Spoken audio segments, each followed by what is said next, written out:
The following is a CNN special report.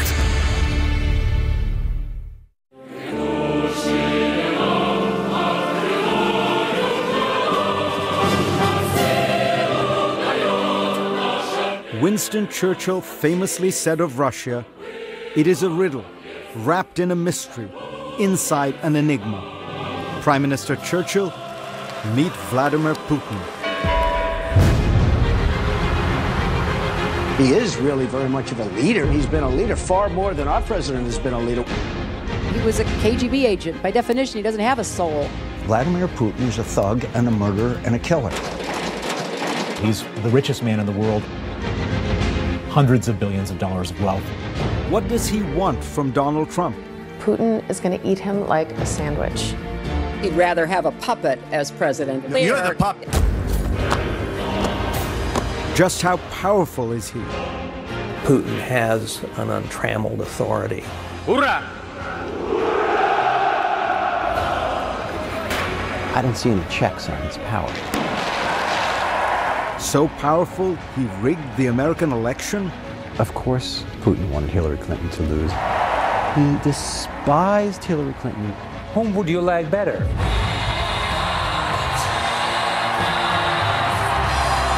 Of the world! While Russia celebrates, Americans ask, what does he want? And is he really the most powerful man in the world?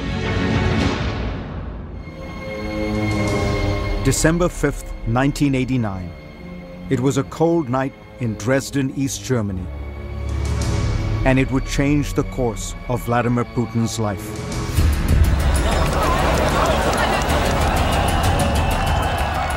The Berlin Wall had just fallen.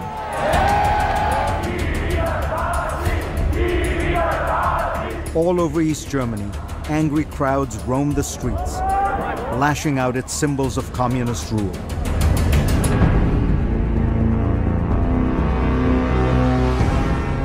That night in Dresden, they found a target. The local KGB headquarters.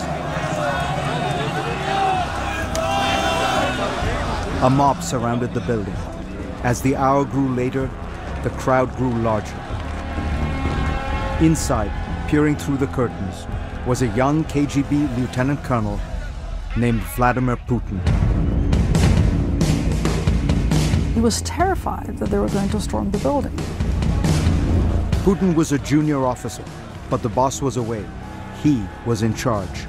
The Berlin Wall had come down, police weren't going to help, and he called for instructions. Desperate for help, Putin dialed KGB headquarters in Moscow, over and over again. Finally, one official told him simply, Moscow is silent. And I think it felt like a deep betrayal to him. Vladimir Putin was on his own. He went down into the bowels of the building and fired up the furnace. He finds himself in the basement at a furnace shoveling documents as he hears demonstrations out on the street. They are burning the secret files so fast that the furnace is blowing up. Putin torched thousands of pages of KGB documents and secrets as the crowd closed in.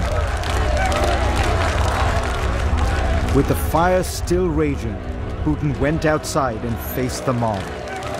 By himself. There are armed guards inside, he told them. They will shoot you. And he's able to bluff his way out of it and tell the crowd, don't try it here, you're going to get hurt. Putin's threat worked. The mob dispersed. This is the drama that stays with Putin all the time. The fear of popular uprising.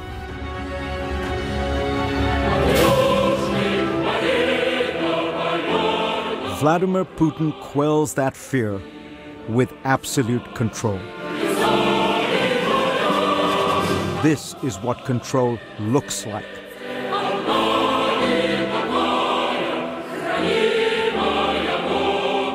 In one of the world's busiest cities, the streets are emptied for Vladimir Putin's motorcade. 12 million people simply disappear on Putin's inauguration day.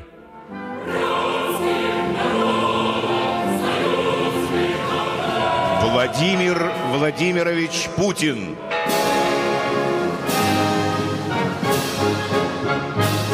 The event was perfectly produced for Russian television. Every detail flawlessly planned.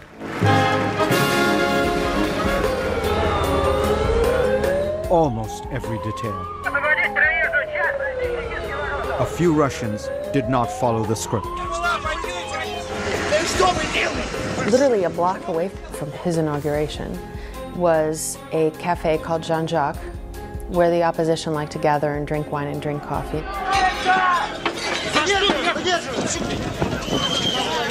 And the riot police descend on the cafe and start arresting people sitting at their tables outside, turning over tables, breaking cups and plates.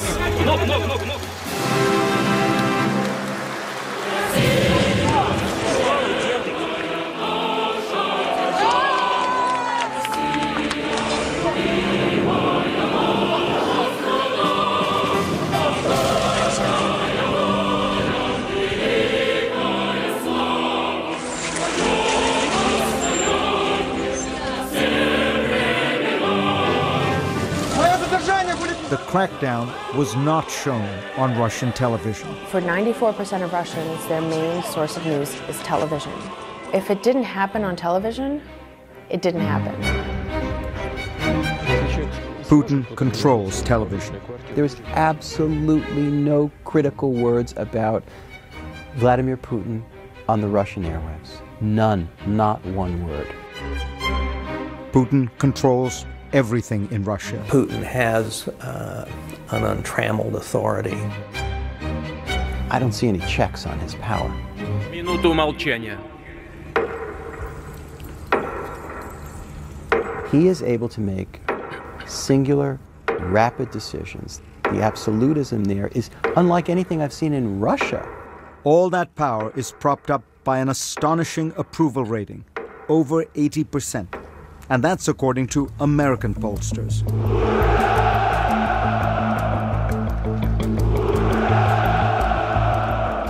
Donald Trump wins the presidency. But when the United States elected a new president, it looked like Russia had fallen for a new leader. Победа Трампа будет праздник для всего человечества. There were toasts all over Moscow, За победу Дональда Трампа. at the parliament known as the Duma, on talk shows, Они молодцы. and at bars. We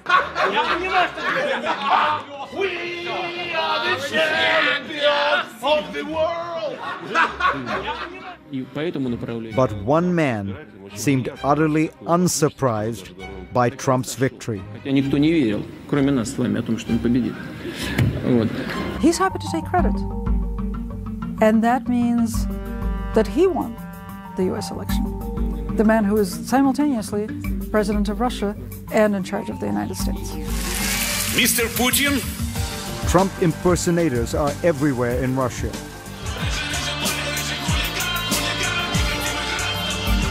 Я люблю Россию, но ты ничего не докажешь. You're fired, you're fired, you're fired. But it could be an American TV program that best describes the Putin-Trump relationship. I think Putin views Trump as an apprentice. At the heart of all this are some deadly serious questions. Does Vladimir Putin have some kind of hold over Donald Trump? Did he tamper with the American elections? I tried to ask him. Mr. Putin did not agree to answer my questions, but his closest aide, Dmitry Peskov, did. The answer is very simple, no. You're humiliating yourself, saying that a country can intervene in your election process. America, a huge country, the most powerful country in the world, this is simply impossible. We will get at the truth of all this, but to do that, we need to go back to the final days of the country Vladimir Putin loved. I think that down deep in Putin, there is this sense of extraordinary humiliation over the collapse of the Soviet Union.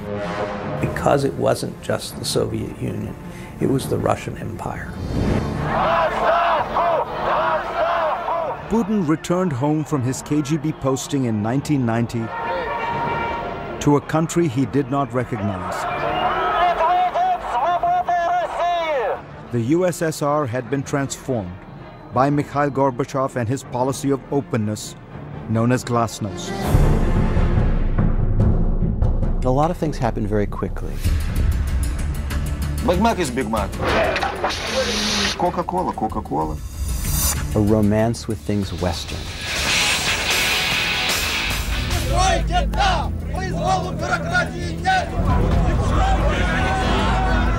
Freedom came fast, and it exposed the rot at the heart of Soviet communism.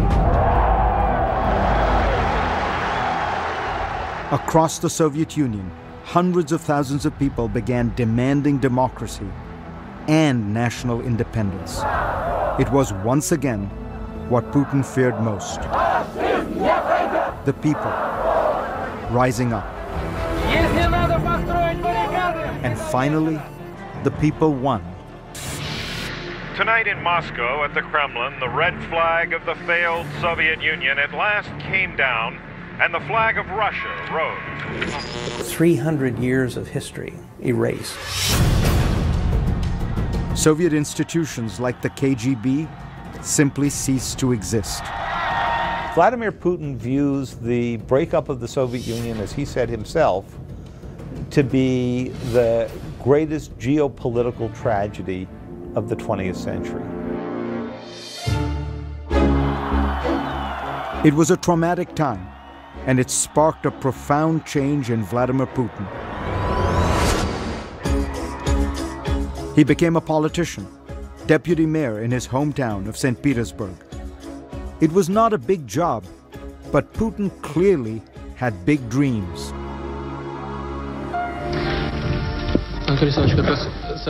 He commissioned this rarely seen documentary about himself. Presenting Vladimir Putin, the credits read, in power. Weirdly, the soundtrack is from the Broadway show Cats. The ambitious Putin may already have been looking toward Moscow because the Russian people were desperate for strong leadership. Under President Boris Yeltsin, the new democracy was a mess. The entire Soviet system, it just collapsed.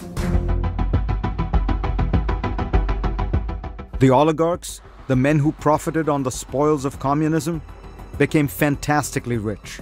Mercedes-Benz is selling more of its top-line cars in Russia than in all the rest of Europe. But ordinary Russians were sinking into desperate poverty. There were dire food shortages, even starvation. I don't know how to feed my kids without milk. I just don't know what we're going to do. President Boris Yeltsin was in charge, but he seemed increasingly unstable.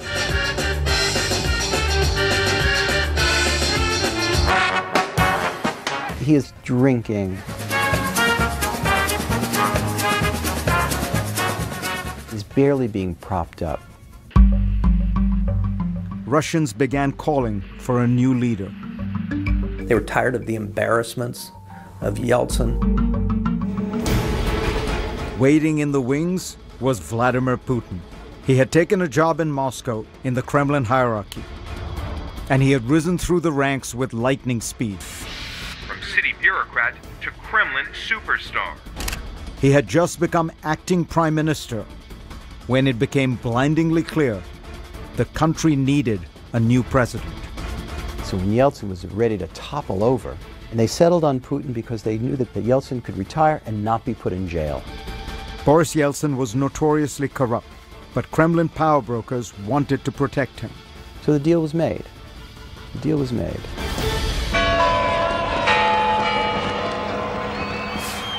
December 31st, 1999. The surprise announcement from Boris Yeltsin that he is resigning as president and turning over power to his prime minister, Vladimir Putin. In the very first moments of the 21st century, Vladimir Putin became president of Russia. His first words: "We live in a competitive world, and we are not among its leaders." And right away, Putin began to change his country. He joined soldiers on the front lines of the war in Chechnya. He reassured Russians that better times were ahead. I think we'll get paid and we'll have work. The country quickly fell in love with Vladimir Putin. The #1 song in Russia was called "A Man Like Putin." He's just very, he's a beautiful man, you see.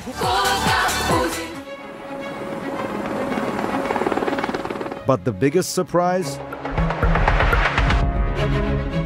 America also loved Vladimir Putin. President George W. Bush thought he'd found a kindred spirit. I looked the man in the eye. I found him to be very straightforward and trustworthy. I was able to get a sense of his soul.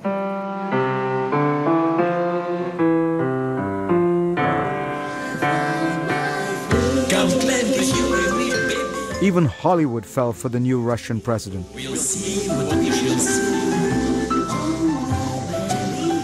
I'll bring my rose with me. He bonded with stars at a charity dinner.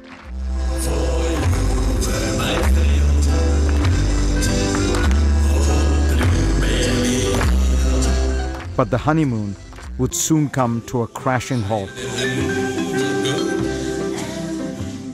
He was a KGB agent. By definition, he doesn't have a soul. How are you?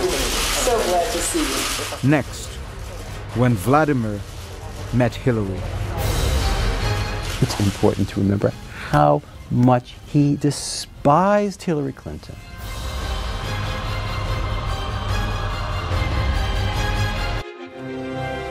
How many times will she leave her mark? How many ways will she light up the world? This is the woman. At the heart of the hacking scandal that rocked the 2016 presidential election, ladies and gentlemen, was an old grudge. my mother, my hero, and our next president, Hillary Clinton. It went beyond ideology. It was personal. Vladimir Putin was not a fan of Hillary Clinton. Of course, Putin wanted Hillary Clinton to lose. He hated Hillary Clinton. Prime Minister, we have a lot of problems in that. The tension between the leaders had been brewing for years. In 2001, another American leader, George W. Bush, vouched for Putin. I was able to get a sense of his soul. Thank you. Thank you. But on the campaign trail in 2008, Hillary had a different take. I could have told him he was a KGB agent. By definition, he doesn't have a soul. I mean, this is a waste of time, right? Recently, Mrs. Clinton said that you, as a former KGB agent, by definition, can have no soul. Putin's reply: statesmen shouldn't be guided by their hearts, they should use their heads. Clinton had a lot of tough words for Putin over the years. He's a very arrogant person to deal with. We have to stand up to his bullying. He is somebody who will take as much as he possibly can. But it was what happened in 2011 that marked a point of no return. It began with the Arab Spring protests early that year. The kind of popular uprising that Putin dreaded. He begins to see himself through the eyes of Hosni Mubarak.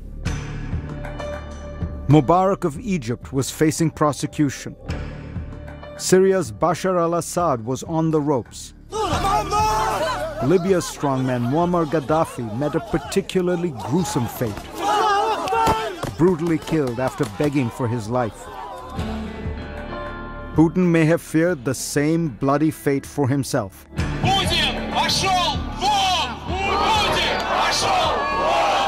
Just a few weeks later, rebellion arrived in Russia. Tens of thousands rallied in the streets of Moscow. The biggest protest there since the fall of the Soviet Union. People were hanging off lampposts, people were in the streets. It's really shocking. Putin was now living the same nightmare he had endured as a KGB officer in East Germany in 1989. This time in his own backyard. And he wasn't even president at the time. He was prime minister, having handed the presidency over to his associate, Dmitry Medvedev. As the winter went longer and longer and got colder and colder, the protests got bigger and bigger. As Putin saw people turning against him, Hillary Clinton weighed in.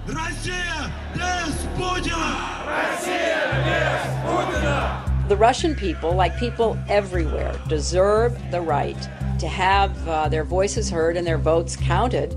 When Putin hears something like that, I imagine he hears Bush talking about Saddam Hussein. He hears that as, they're coming for me. There he goes! They're trying to drive me from power. And what the hell do you know about my people and whether they deserve to have their voices heard? Like, I'll tell you if they should have their voices heard. Russians had a lot of reasons to be angry. Владимира Путина на должность президента страны. That fall, it was announced that Putin would run for president again, for a third time. That meant he could potentially rule Russia until 2024. Some people said, oh my God, I'm going to die with this guy in power. A few months later, the elections for Russia's parliament were a farce. We do have serious concerns about the conduct of the elections. Hillary Clinton called out the election rigging. I don't think she realized quite how badly that was going to go down. With his back against the wall,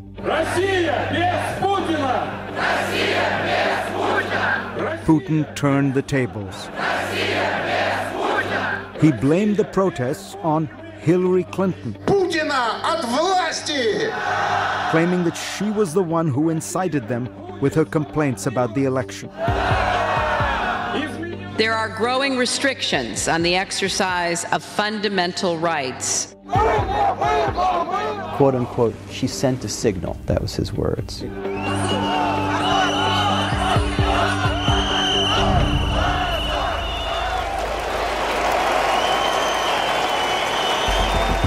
Putin's strategy propelled him to victory.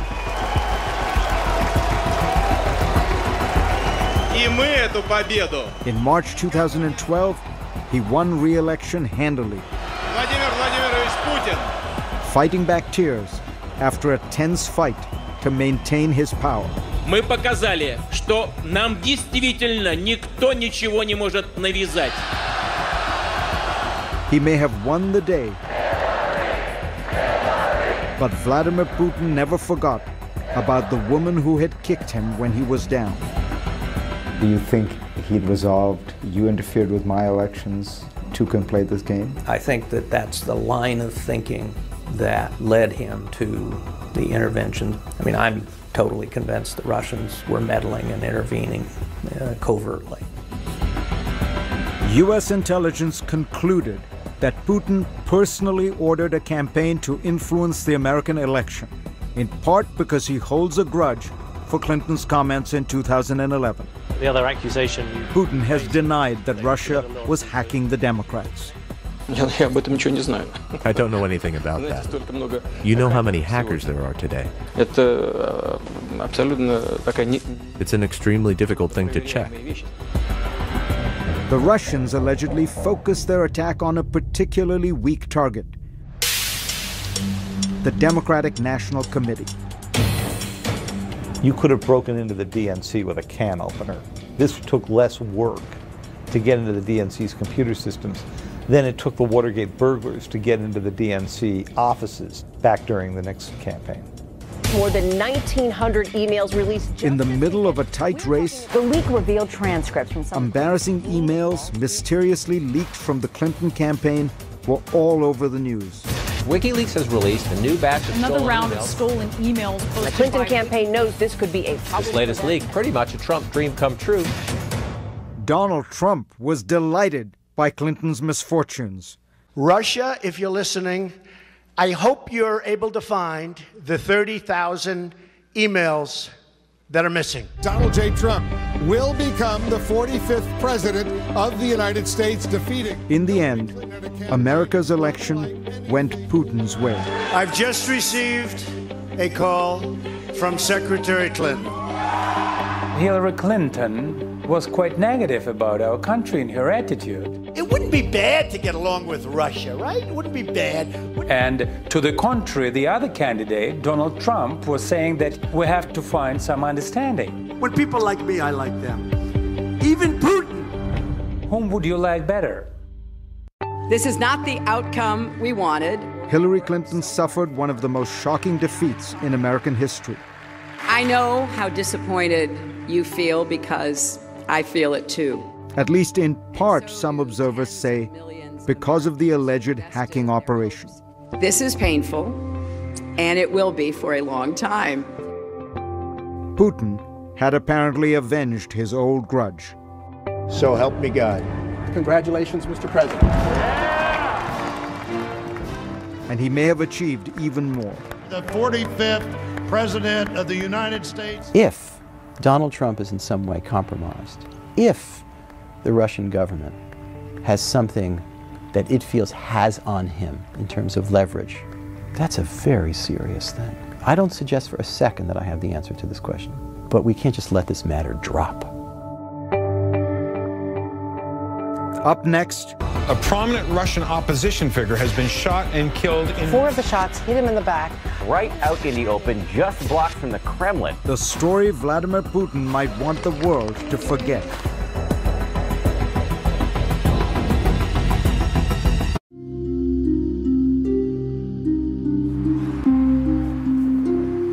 February 27th, 2015. Nearly midnight.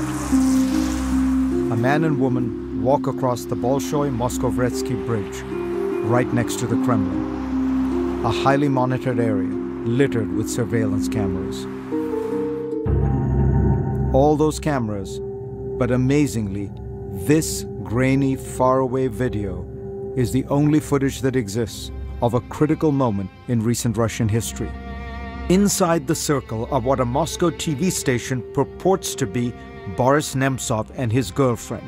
Nemtsov was, of course, the well-known Russian opposition leader who led the protests in 2011. The station says that while this snowplow hides the two from camera's view, Nemtsov was killed, shot 4 times in the back. A prominent Russian opposition figure has been shot and killed in... 4 of the shots hit him in the back. Right out in the open, just blocks from the Kremlin. So, who murdered Boris Nemtsov? Это позорное явление. Трагическое и позорное. Vladimir Putin condemned the killing, calling it shameful and impudent. And 5 Chechens are currently on trial for murder, but the court case plods along. In the meantime, doubts remain. The assassination was extremely professional. Russian-born journalist Julia Yoffe says that only one group could be that professional.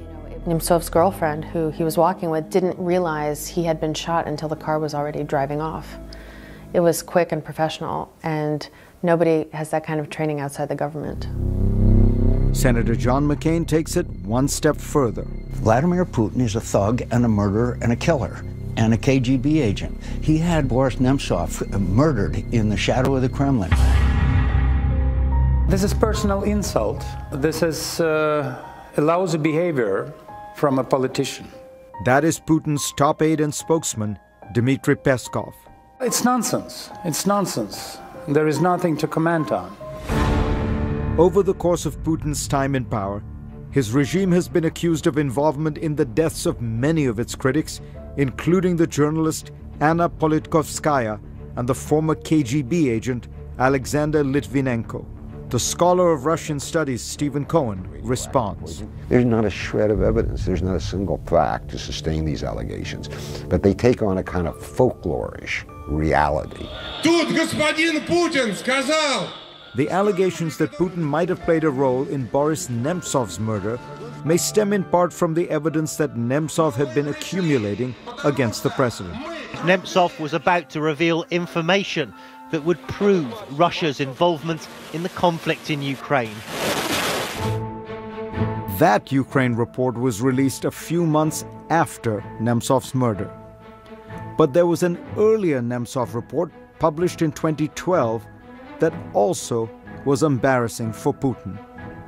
It claimed the president had 43 planes, 15 helicopters, and 4 yachts at his disposal, including one super yacht. Then there are the palaces. Nemtsov's report says there were 20 presidential palaces available to Putin at any time. One of the palaces, known in the press simply as Putin's Palace, was said to be worth $1 billion. This is not true. This is actually perverted commenting of reality. Putin's spokesman, Dmitry Peskov, says every world leader, especially the leader of a nuclear power like Russia or the United States, has access to state-owned homes and planes and helicopters that are safe and have secure communications. Of course, he uses these vehicles, this plane, these residences, but it's not his property. The rumors about his wealth, the rumors about the palaces, has nothing to do with reality. It's just lies. The rumors of Putin's wealth, well, some of them are simply staggering. And some people, including myself, believe that he's the richest man in the world or one of the richest men in the world. Bill Browder was once the largest foreign investor in Russia. Now he's one of Vladimir Putin's toughest critics. We talked in 2015. You really think Putin is the richest man in the world? I really think that. And I'm not just saying that crazily. Estimate his net worth. 200 billion. Really? I believe that it's 200 billion. That would make Putin almost 2.5 times wealthier than the man whom Forbes says is the world's wealthiest, Bill Gates. All these rumors, all these accusations about billions and billions of dollars as his fortune, this is not true. Don't believe in that. He's got nothing. He's got what he writes in his personal financial declaration every year. Putin's most recent financial declaration says that he personally owns less than half an acre of land, a roughly 900 square foot apartment, and a 200 square foot garage, into which maybe he puts the vehicles listed in that document. A vintage Russian sedan, a Russian 4x4, and a trailer like this one. The document does not say how much Putin has in the bank or in investments. Top U.S. Treasury official Adam Zubin talked to the BBC. I'm not in a position to give you figures, but what I can say is that he supposedly draws a state salary of something like $110,000 a year. That is not an accurate statement of the man's wealth. But if Putin was getting rich, he surely wasn't the only one in Russia. Take this statistic. In 1996, when Putin had just moved to Moscow and begun his climb to the top, there were no billionaires in all of Russia. By 2014, Russia had 111 billionaires, according to Forbes. And while Moscow now has multiple Bentley dealerships to satisfy its bevy of billionaires, the average wage in Russia is less than $450 a month. That's lower than the average wage in China, according to Stratfor.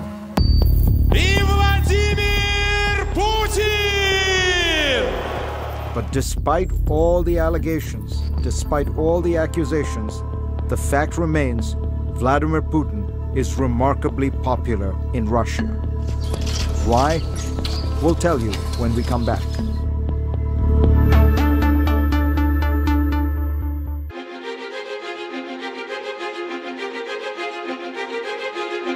The most powerful man in the world is also the most popular. Vladimir Putin's approval rating has soared as high as 86% in recent years. Consider that American presidents are happy when they break the 50% mark.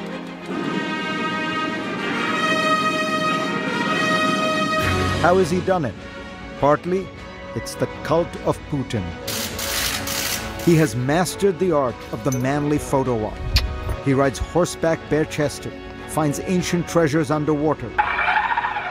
He rides a submarine to the bottom of the Black Sea, flies planes, fights forest fires. There's something ridiculous about a middle-aged world leader riding around shirtless on a horse like Conan the Barbarian after a dozen donuts. Who thinks this looks good? Everything that we find ridiculous about Vladimir Putin is very appealing in a media universe that he controls absolutely. Perhaps the foundation of the Putin juggernaut is a political truism no matter where you live. It's the economy, stupid. After the chaotic years of Boris Yeltsin, Putin stepped in and stabilized the country. And he rode the wave of ever-rising oil prices, which in Russia's resource-rich economy translated into rising wages and soaring stock indices. Then, in late 2014, the party stopped. Oil prices slumped, and soon after came Western economic sanctions. Vladimir Putin has navigated hard times well. He has slashed social spending, implemented an austerity program, allowed the ruble to fall, and his central bank has kept inflation in check. Putin is a fiscal conservative. The outward seeming aspect of wealth looks closer to Dubai than it does to Moscow 30 years ago. It's just an amazing transformation. Add to the economics Putin's secret sauce, nationalism. And it surged in 2014 after an invasion that shocked the world. Bigger nations must not be allowed to bully the small. Vladimir Putin grabbed a piece of Ukraine for Russia. The West was horrified. That's the sort of thing that Adolf Hitler did in the 1930s. We thought those days were gone. But it all looked very different through Russian eyes. I have never met a Russian who accepted the notion of Ukraine as a totally separate state. Of course, many Ukrainians deeply resented the invasion. But not Russians. They see it as the revival of a deep sense of power and national destiny. Putin has given them their pride back. Russia is once again a great power.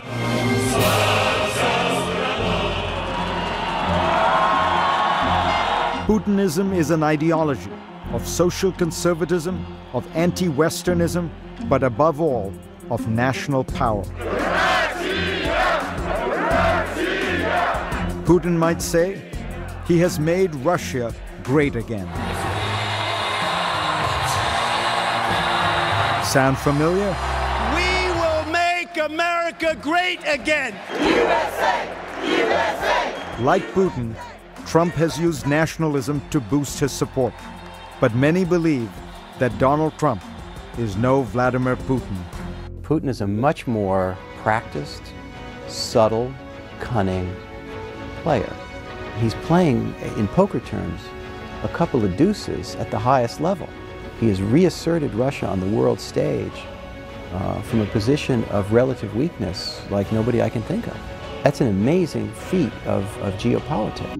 Finally, here are my thoughts on he whom we have called the most powerful man in the world. First, let me explain the title. The United States, and China for that matter, are more powerful countries than Russia, of course, but the power of a head of state is determined both by the country's strength and the capacity he or she has to exercise that power unilaterally, unconstrained by other institutions, parties, or political forces. And combining those two metrics, it's easy to see why Vladimir Putin rises to the top. He has created what he calls a vertical of power, unlike any we have seen in other great nations. As the Russian chess grandmaster Garry Kasparov has noted, himself a harsh critic of Putin, the entire structure of Russian political authority rests on one man. When the Tsar died, after all, you knew the process by which his successor, his son, would be elevated. When the General Secretary of the Soviet Communist Party died, the Standing Committee and the Politburo would select his successor. But when Putin dies, I almost said if, what will happen? No one knows. To understand Putin, you have to understand Russia. The last 100 years for that country have seen the fall of the Tsar, the collapse of democracy, the Great Depression, World War II with its tens of millions of Russian dead, Stalin's totalitarian brutalities, the collapse of communism, the breakup of the Soviet Union, Boris Yeltsin's years of chaos and corruption, and then comes Vladimir Putin, who ushers in almost 2 decades of stability and, in popular perception, rising standards of living and increasing prominence and respect in the world. Да здравствует Россия! Respect is important. Russians have immense national pride. Russia is, after all, the largest country on the planet, 48 times larger than Germany. It encompasses 11 time zones and straddles Europe, Asia, and the Middle East. It is also a rich country, containing some of the largest deposits of raw materials, from oil and natural gas to nickel and aluminum. Culturally, it has often thought of itself as the third Rome, preserving Christianity even as Rome and Byzantium fell to the barbarians. Putin understands Russia, but he also understands the world. He's not foolish enough to make a frontal assault on America or Europe. He knows how to use power asymmetrically, with cyber tools and disinformation. He understands the vulnerabilities of free societies, their internal divisions and discord, and their gaping openness. He understands the fragility of institutions like the European Union and NATO, and ideas like integration and diversity. In other words, Vladimir Putin understands us very well. The question is, does Donald Trump really understand him?